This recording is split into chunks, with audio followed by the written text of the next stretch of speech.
एक तरफ जहां सीबीआई भूपेश बघेल की मुश्किलें बढ़ा रही है, दूसरी तरफ छत्तीसगढ़ बीजेपी अब भूपेश बघेल को अपने निशाने पर ले चुके हैं। एक्स पर तंज कसते हुए बीजेपी ने एक पोस्टर जारी किया। पोस्टर में लिखा, कांग्रेस के हाथ घोटालेबाज के साथ। कांग्रेस का हाथ हमेशा से घोटाले के साथ रहा है, ये बात लिखी गई है इस ट्वीट में। और अब जब ईडी की जांच हो रही है तो बीजेपी उनके घरों से घोटाले के दस्तावेज सामने आ रहे हैं। तो बीजेपी का कहना है कि जब ईडी की जांच हो रही है तो घरों से घोटाले के दस्तावेज सामने आ रहे हैं, साथ ही सारे घोटालों के राज भी परत दर परत खुलते जा रहे हैं। तो यही वो पोस्टर है जो आपकी टीवी स्क्रीन पर सामने, और यही वो ट्वीट है जो बीजेपी छत्तीसगढ़ ने किया है। और एक बार फिर भूपेश बघेल को, कांग्रेस को घेरते हुए ये पोस्टर साझा किया है।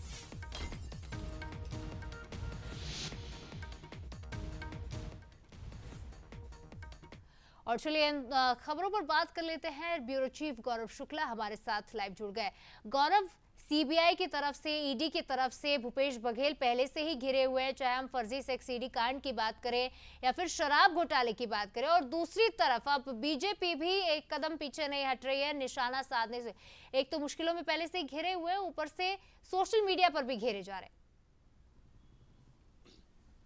जी बिल्कुल, देखिए जिस तरीके से पूर्व मुख्यमंत्री भूपेश बघेल के ऊपर लगातार ईडी और सीबीआई की दबिश है, उसमें कई सवाल खड़े होते हैं। सवाल इसलिए खड़े होते हैं क्योंकि विपक्ष सीधे तौर पर बीजेपी सरकार, माफ़ कीजिएगा, कांग्रेस सरकार को घोटालेबाज बता रहा है। उनका साफ तौर पर यह कहना है कि 2018 से 2023 तक जब छत्तीसगढ़ में कांग्रेस की सरकार थी, उस तरह कांग्रेस जो है वो एटीएम बना हुआ था। भूपेश बघेल को एटीएम बताया है और इनके कार्यकाल में सभी बड़े घोटाले जो है वो हुए हैं। और भूपेश बघेल को और सीधे कांग्रेस को बीजेपी ने ये बताया इस पोस्टर के माध्यम से कि कांग्रेस का हाथ जो है वो घोटालेबाजों के साथ है। तो सीधे तौर पर राजनीति जो है छत्तीसगढ़ में ईडी और सीबीआई के इर्द गिर्द ही नजर आ रही है। हालांकि जिस तरीके से भूपेश बघेल के घर में छापा पड़ा ईडी का और उसके बाद 33 लाख रुपए ईडी वहां से लेके गई थी, उसका भी जिक्र इस पूरे जो ट्वीट है उसमें किया गया है और भूपेश बघेल को घेरा गया है। जिस तरीके से विधानसभा में भी सीबीआई जांच की मांग उठी भारतमाला प्रोजेक्ट में, उस दौरान भी मुख्यमंत्री भूपेश विष्णुदेव साय ने तंज कसते हुए कहा था कि जिसने सीबीआई को छत्तीसगढ़ में बैन किया अपने शासन कार्य में, उसने ही अब सीबीआई जांच की मांग कर रही है। और उस पर नेता प्रतिपक्ष ने भी कहा कि आपका धन्यवाद, अब आप यदि इसे चालू कर दिया है सीबीआई जांच की, तो इस पूरे मसले की भी जो जांच है वो सीबीआई से कराई जाए। तो जो पोस्टर है वो सीबीआई का से और ईडी से भी जुड़ा हुआ है, कहीं ना कहीं उसमें उसकी भी जिक्र है।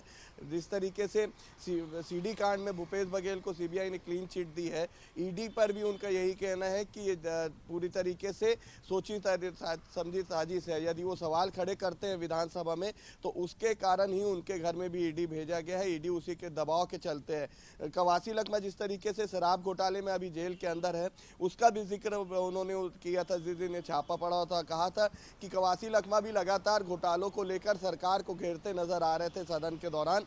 तो कहीं ना कहीं उनके खिलाफ भी जो ईडी की कार्रवाई हुई और जो जेल के अंदर है, उसमें भी बीजेपी की जो साजिश है वो नजर आ रही है। जी निश्चित तौर पर ये गौरव कहा जा सकता है कि जिस तरह से भूपेश बघेल पहले ईडी से घिरते हैं, ईडी की छापेमारी उनके यहाँ होती है, उसके बाद सीबीआई भी अब इस जांच में जुट गई है। सीडी सेक्स कांड की बात करें तो हम अब देखना होगा कि कितनी मुसीबतें अब भूपेश बघेल की बढ़ती है, क्योंकि बीजेपी तो लगातार पोस्टर जारी करती रहेगी। फिलहाल तमाम जानकारी के लिए आपका बहुत शुक्रिया।